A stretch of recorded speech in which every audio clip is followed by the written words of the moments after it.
أما بعد فأعوذ بالله من الشيطان الرجيم بسم الله الرحمن الرحيم فاسألوا أهل الذكر إن كنتم لا تعلمون صدق الله العظيم وصدق رسوله النبي الكريم الأمين إن الله وملائكته يصلون على النبي يا أيها الذين آمنوا صلوا عليه وسلموا تسليما الصلاة والسلام عليك يا سيدي يا رسول الله الصلاة والسلام عليك يا سيدي يا سيدي يا حبيب الله الصلاة والسلام عليك يا سيدي يا رحمة للعالمين وعلى آلك وأصحابك يا سيدي يا سيدي يا محبوب رب العالمين. رمضان المبارک کی آمد ہے اور انشاءاللہ جو اگلے جمعے سے اگلا جمعہ ہوگا وہ رمضان المبارک کا جمعہ ہوگا.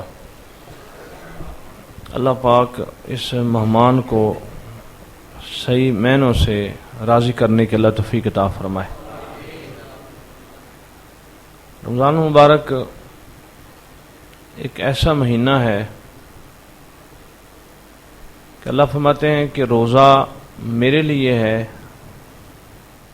اور میں ہی اس کی جزا دوں گا. یعنی کہ ایک نیکی ہے جس کی بدلے اللہ پاک نیکی کا ثواب نیکی سے دیتے ہیں.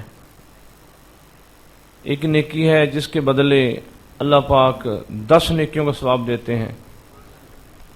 ایک نیکی کو اللہ پاک بڑھا کے 700 گنا لے جاتے ہیں. بعض نیکیوں سے اس کے بھی اوپر لے جاتے ہیں. اور رمضان مبارک کا جو روزہ ہے اس کا اتنا ثواب ہے کہ اللہ پاک نے اس کا شمار نہیں رکھا. فرمایا کہ بس اس کا ثواب جو ہے وہ میں ہی عطا فرماؤں گا, وہ مجھے ہی پتہ ہے کہ اس کا کتنا ثواب ہے. جس بندے نے ثواب کی نیت کے ساتھ رمضان کے روزے رکھے, اخلاص کے ساتھ رمضان کے روزے رکھے, اللہ رب العالمین پچھلے تمام اس کے گناہ معاف فرما دیتا ہے.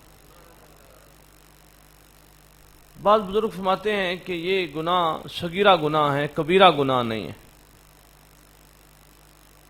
بعض بزرگ فرماتے ہیں کیونکہ لفظ سارے گناہوں کا ہے, فرمایا کہ اس میں نبی صلی اللہ علیہ وسلم نے صغیرہ و کبیرہ کا نام نہیں لیا, سارے گناہوں کا نام لیا ہے. اللہ پاک اس کے سارے گناہ معاف فرماتے ہیں. رمضان المبارک راتوں کو عبادت کرنا اور دن میں روزہ رکھنا, تلاوت قرآن کریم کرنا, اپنے سارے معمولات کو سے ہٹ کے قرآن یہ جو روزے اور تراویحوں کو اہمیت دینا, تلاوت قرآن کریم کو اہمیت دینا, یہ بندے کی سارا سال کی سمجھیں کہ ایک ٹیوننگ ہے, ایک اس کی صفائی ہے. امام ربانی مجدد الثانی شیخ احمد فروقی سرندی رحمۃ اللہ فرماتے جس کا رمضان ٹھیک گزر گیا اس کا سارا سال ٹھیک گزر گیا, اور جس کا رمضان ٹھیک نہ گزرا اس کا سمجھو کہ سارا سال ہی آگے ٹھیک نہیں گزرے گا.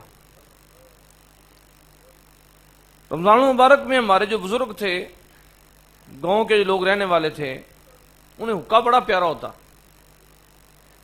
لیکن جب رمضان آتا تو رمضان کا چاند کی تیاری ہو رہی ہوتی تو وہ اپنے حقے کھول دیتے, سنبھال کے رکھ دیتے کہ اب ہم نے مسجد جانا ہے, تراویحیں پڑھنی ہیں, تلاوت قرآن کریم کرنی ہے, لہذا اب سمیل والی چیز جو ہے وہ نہیں ہوگی. ان حقے سنبھال کے رکھ دینے, حقوں کو ہاتھ نہ لگاتے.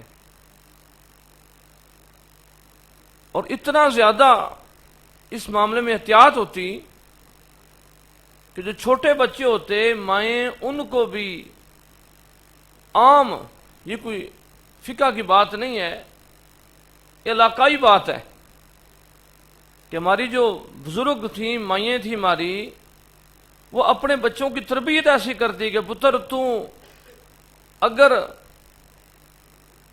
کوئی پانی پینا ہے تو وہ بھی آسمان کے تھلے نہ پی، چھپ کے پی کہ آسمان بھی تیروں نہ ویکھے۔ رمضان مبارک میں کیا اتنا زیادہ جو ہے وہ اہتمام کیا جاتا۔ اس طرح ایک حکایت ایسے بھی مشہور ہے کہ ایک یہودی جو تھا، اس کے بچے نے بازار میں کھایا پیا، اس نے بڑے بچے کو تھپڑ مارا، تو بچے نے کہا ابا ہم تو یہودی ہیں۔ اس نے کہا ٹھیک ہے اب تم یہودی تو ہو، لیکن یہ ہے کہ مسلمانوں کا رمضان ہے، اس کے حیا تو کر۔ وہ کہتے ہیں کہ اس کے اس فعل کی وجہ سے اللہ پاک نے اس کو اور اس بچے کو، اس کے بیٹے کو اللہ پاک نے ایمان کی دولت عطا فرما دی۔ تو رمضان مبارک کا جو حیا ہے وہ بھی بڑا اہتمام کے ساتھ کیا جائے۔ رمضان مبارک کے اندر اللہ پاک نے بڑی سعادتیں جمع کر دیں، بڑی برکتیں جمع کر دیں، بڑے فضائل جمع کر دیے کہ جناب سیدہ کائنات فاطمہ نساء آپ کا وصال با کمال بھی رمضان مبارک میں ہوا۔ حضرت علی مرتضی شر خدا آپ کی شہادت مبارک بھی رمضان مبارک میں ہوئی۔ اصحابہ بدر کا معاملہ، جو ایسے صاحب کہ نبی کے ساتھ اس حالت میں نکلے کہ ان کی تلواریں جو تھی وہ بھی لگنے والی تھیں، سواریاں بھی نہیں تھیں، کپڑے بھی پورے نہیں تھے، اور کھانے پینے کا سامان ہے وہ بھی نہیں تھا، بالکل بے سر و سامانی کے عالم میں نکلے، بالکل۔ اور دوسری طرف جو لشکر تھا یہ 313 تھے، آگے جو لشکر تھا وہ 1000 کا لشکر تھا، اور جہاں پہ وہ رکتے وہاں پہ ایک اونٹ ذبح کیا جاتا، عورتیں گاتی، سما پیدا ہوتا، اور ان کے پاس مال و اسباب کی فراوانی، اور ادھر یہ صحابی کہ یہ اونٹ جو گٹھلیاں تھیں وہ کٹی ہوئی ہیں، اور نبی صلی اللہ علیہ وسلم کے ساتھ نکلے، اور آقا دو جہاں صلی اللہ علیہ وسلم نے پھر دعا فرمائی کہ اللہ پوری کائنات میں ایمان والے لے یہ لوگ ہیں، اور میں اپنا سارا سرمایہ لے کے تیری بارگاہ میں حاضر ہو گیا۔ اے اللہ اگر یہ لوگ کامیاب نہ ہوئے آج تو پھر قیامت تک تیرا نام لینے والا کوئی نہیں ہوگا۔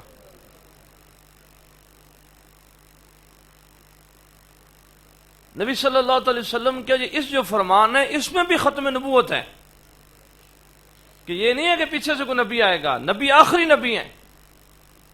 آپ فرمایا کہ اللہ اگر یہ لوگ جو کچھ جمع پونجی ہے، جو کچھ میں لے کے تیری بارگاہ میں حاضر ہو گیا،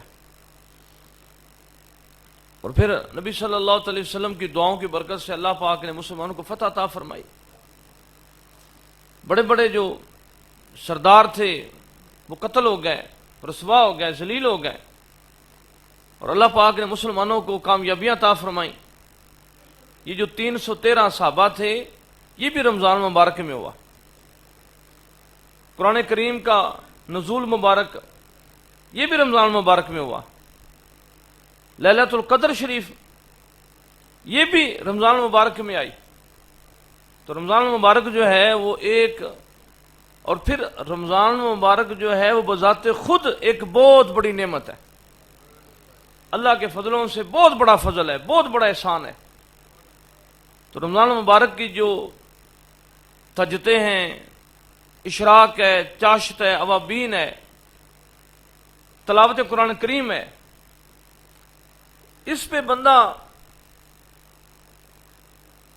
بڑا زور دے، اس میں سستی نہ کرے۔ میں اکثر جن لوگوں کے گھر مہمان بنتا ہوں پہلے تو موقع ملتا تھا چلو کسی کے گھر گئے، جا کر رات رہے، اور صبح جناب پھر رات محفل کی، پھر آرام کیا، پھر صبح نکلے۔ اب وہ گاڑی والا مسئلہ ہے، اب تو جناب جس ٹائم نکلے وہاں سے بس چل پڑے، کوئی نہ دیکھا بھی رات ہے، نہ دیکھا دن ہے، نہ کوئی دیکھا بارش ہے، نہ دیکھا گواندھی ہے، بس گاڑی میں بیٹھے چل پڑتے ہیں۔ تو جن گھروں میں پہلے رات رہتا تھا، تو ان گھروں میں ان کے بچے یا وہ صاحب خانہ تہجد گزار ہوتے، تو میں ان کو پوچھتا کہ آپ آج اٹھے ہیں یا ویسے تہجد پڑھتے ہیں؟ وہ کہتے ہیں الحمدللہ ہم تہجد پڑھتے ہیں۔ کیسے تہجد پڑھتے ہیں؟ کب سے شروع کی ہے؟ کہتے رمضان مبارک میں اعتکاف کرتے تھے، بس وہاں سے عادت پڑ گئے، اور اس وقت سے عادت پڑی ابھی تک چل رہی ہے۔ جن بندوں کو موقع ملے کہ وہ رمضان مبارک میں اللہ پاک انہوں کو موقع دے، ایسے سبب ہوں، تھوڑی فراغت ملے، تو وہ رمضان مبارک کا اعتکاف بھی لازمی کرے۔ پچھلی دفعہ تو ویسے بھی، اس دفعہ بھی رمضان آ گیا، اور پچھلی دفعہ ہماری جو فصل تھی حافظوں کی وہ پکی پکائی فصل، بچے تیاری میں تھے، مکمل جناب سلسلہ شروع ہوا، تو وہ لاک ڈاؤن کا مسئلہ بن گیا، مسجدوں میں بڑا مسئلہ بن گیا۔ ملک پاکستان کے صدر صاحب خود آ کے چیک کر رہے ہیں کہ نماز بندے کیسے پڑھ رہے ہیں، وقفہ کتنا کتنا ہے جی، تو کتنا کتنا وقفہ ہے۔ اب اسمبلی میں بندے جو ہیں وہ ایک دوسرے کٹھے مل رہے ہیں، بلکہ ان دنوں تو ایک بڑی عجیب تصویر آئی کہ بندے نماز پڑھ رہے ہیں اور فوٹوگرافر جو ہیں وہ یہ نیوز اخبار والا، یہ نیوز والے جو اخبارات والے ہیں وہ سارے کے سارے جناب ان کی تصویریں لے رہے ہیں۔ نماز پڑھنے والوں کا وقفہ جو ہے وہ 5-5 فٹ ہے یا 3-3 فٹ ہے، جتنا انہوں نے کہا تھا اتنا فٹ ہے، اور تصویریں لینے والے ایک دوسرے کو چمڑے ہوئے ہیں، ایک دوسرے کے ساتھ تھنسے ہوئے ہیں، ایک دوسرے کندھے کے ساتھ کندھا لگا ہوا ہے، ایک دوسرے کے اوپر چڑھے ہیں، کوئی نیچے بیٹھا ہے، کوئی اوپر ہے، کوئی اس کے اوپر کھڑا ہے، کوئی اس کے کندھوں پہ چڑھا ہے۔ تو کرونا جو ہے وہ صرف اور صرف نمازیوں پہ حملہ کرنا تھا، اور جو دوسرے بندے تصویریں اتارنے والے تھے وہ اس سے پاک تھے، وہ تو ان کو نہیں لگتا تھا۔ یہ معاملے ہم نے بڑے دیکھے، اور بڑی عجب بات ہے، یہ ایک چیلنج ہے لوگوں کے لیے،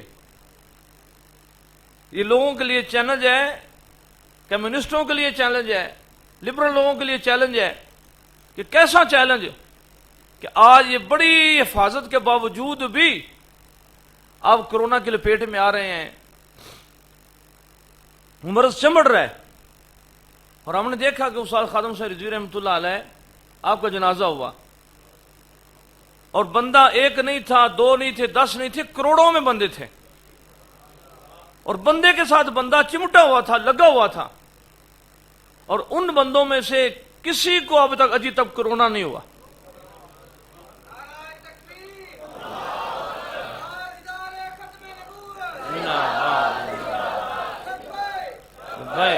لبیک یا رسول اللہ، لبیک یا رسول اللہ، لبیک یا رسول صلی اللہ علیہ وسلم۔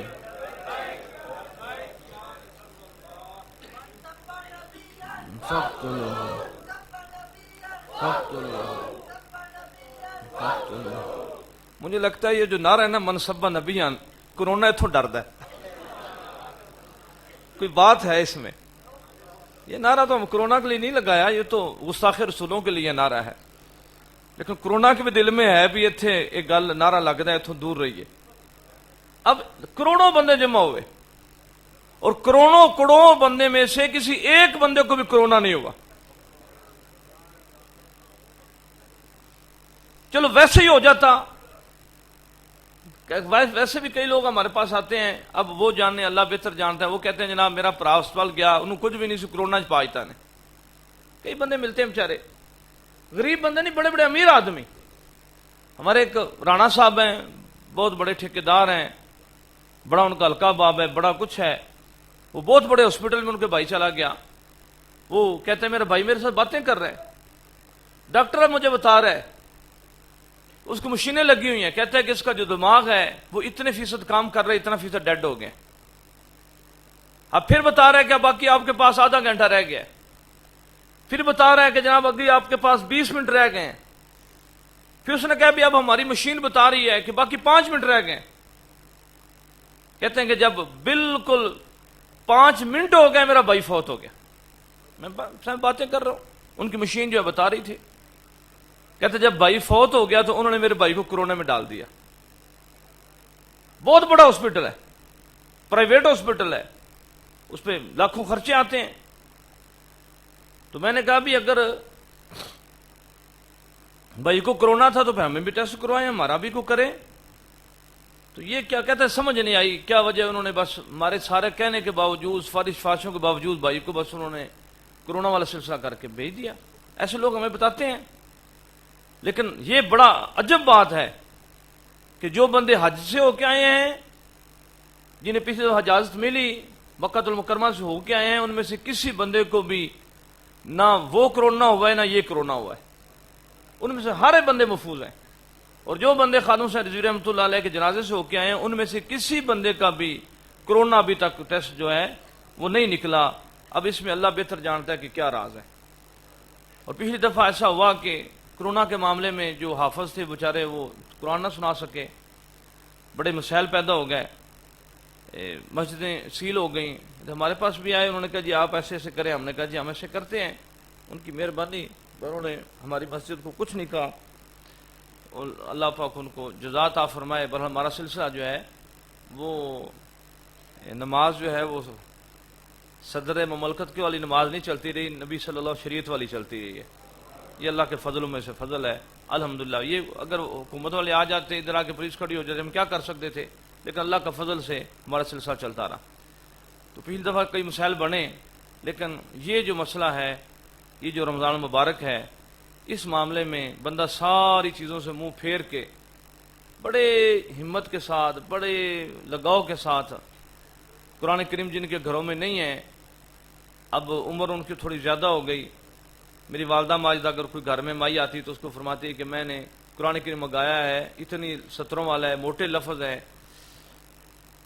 ایسا خط ہے, اسے بڑا پیارا پڑھا جاتا ہے. وہ مائیاں دیکھتی ہیں, پھر وہ بھی اس طرح کا اپنے گھروں میں سے منگواتی اور اسے قرآن کریم پڑھتی.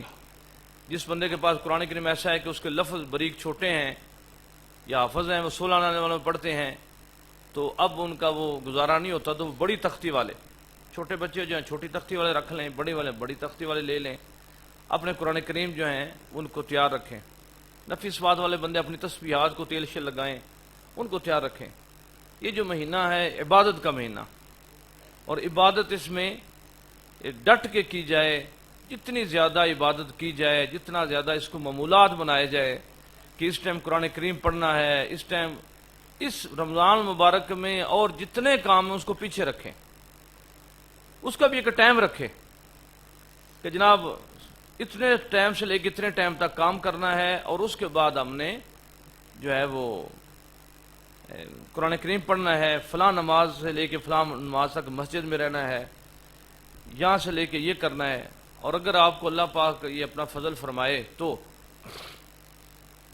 اس میں ایک بہت بڑی بات ہے, جو حافظ قرآن بچے ہیں جنہوں نے درس نظامی کیا ہوا ہے, وہ تراویحوں کے اندر جو چند لمحے رکا جاتا ہے, اصل میں صحابہ جو تراویحیں پڑھتے تھے وہ یہ تراویحیں نہیں پڑھتے تھے.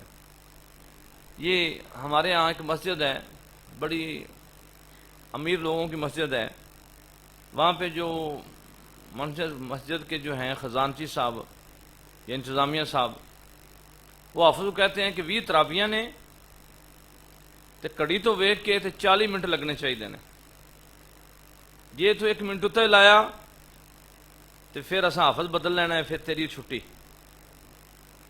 اب حافظ صاحب کو یہ نہیں ہوتا کہ قرآن کیا فرما رہا ہے, سجدہ پورا ہوتا ہے یا نہیں ہوتا, رکوع پورا ہوتا ہے یا نہیں پورا ہوتا. رحمت عالم صلی اللہ علیہ وسلم کے سامنے ایک بندے نے نماز پڑھی, کریم نبی صلی اللہ علیہ وسلم نے فرمایا کہ تیری نماز نہیں ہوئی. اس نے دوبارہ پھر پڑھی, نبیوں کے سردار نے فرمایا تیری نماز نہیں ہوئی. اس نے پھر پڑھی, اب تیسری دفعہ بھی نبی صلی اللہ علیہ وسلم فرمایا کہ تیری نماز نہیں ہوئی. اس نے عرض کیا میرے آقا و مولا یا رسول اللہ علیہ وسلم, اپنی وجہ سے نماز ٹھیک پڑھ رہا ہوں اپنی طرف سے, آپ ارشاد فرمائیں کہ میری نماز کیسی نہیں ہوئی. تو رحمت عالم صلی اللہ علیہ وسلم فرمایا کہ نماز ایسے نہ پڑھو جیسے کوا ٹھونگے مارتا ہے. جلدی جلدی، کبھی کوئی ڈر ہوتا ہے نا کوئی پکڑ نہ لے کوئی مارے نہ، وہ جلدی جلدی کرتا ہے. ایسے نہ نماز پڑھو. میں کہ ایسے نماز پڑھو جب تو سجدے میں جائے تو تیری ساری ہڈیاں اپنی جگہ پہ رک جائیں. جب سجدے سے اٹھے تو کتا کہتے ہیں ایسے بیٹھنا دو سجدوں کے درمیان، وہ کیا کہتے ہیں جی؟ قادہ. جب قادہ میں آئے تو اس وقت بھی تیری ساری کی ساری ہڈیاں جو رک جائیں. جب تو رکوع میں جائے تو اس وقت تیرے مکمل تیری ہڈیاں رک جائیں. یہ نہ ہو کہ اب بھی کمر ٹیڑھی نہ ہوئی ہو تو بندہ سیدھا بھی ہو جائے. تو فرمایا کہ نماز آرام سے ادا کرو تو پھر تیری جو ہے وہ نماز ہے. اب ہم اپنی نماز دیکھیں کہ ہماری نماز کیسے ہوتی ہے، ہماری تراویحیں کیسے ہوتی ہیں. اور صحابہ پھر ایسی تراویحیں نہیں پڑھتے تھے کہ ایسے ہم پڑھتے ہیں کہ فلانا امام جو ہے وہ اتنے منٹیں تراویحیں پڑھاتا ہے، فلانا امام اتنے منٹیاں تراویحیں پڑھاتا ہے. صحابہ کرام ساری ساری رات تراویحیں پڑھتے رہتے. وہ تراویحیں پڑھتے پھر درمیان میں قرآن پڑھتے، پھر تسبیحات کرتے، اللہ کا ذکر کرتے، پھر تراویحیں شروع کر دیتے، پھر تراویحیں شروع کر دیتے. اور جب وہ تراویحیں پڑھتے ساری ساری رات تراویحیں پڑھتے، اور جو حافظ قرآن ہیں جن بچوں نے درس نظامی کیا ہوا ہے ان کے پاس بڑا موقع ہے، اور آپ کے پاس بھی بڑا موقع ہے. یہ موقع بار بار نہیں آتے، یہ موقع بار بار نہیں آتے. تین چیزوں کو بندہ تین چیزوں پہ ترجیح دے. امیری کو غریبی پہ ترجیح دے. جب بندہ امیر ہو، اس کے پاس مال ہو، پھر اللہ کے راستے میں دل کھول کے خرچ کرے. یہ نہ ہو کہ کہے ہو اتنا کچھ ہوتا تھا اس وقت یار کبھی خرچہ کر لیتا تو کیا ہی بات تھی.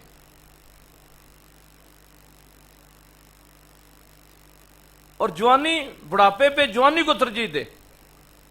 جب جوان بندہ ہوتا ہے وہ لمبی رکعتیں پڑھ سکتا ہے، بڑا قرآن کریم پڑھ سکتا ہے، بڑے سجدے کر سکتا ہے، نفل اثبات کر سکتا ہے.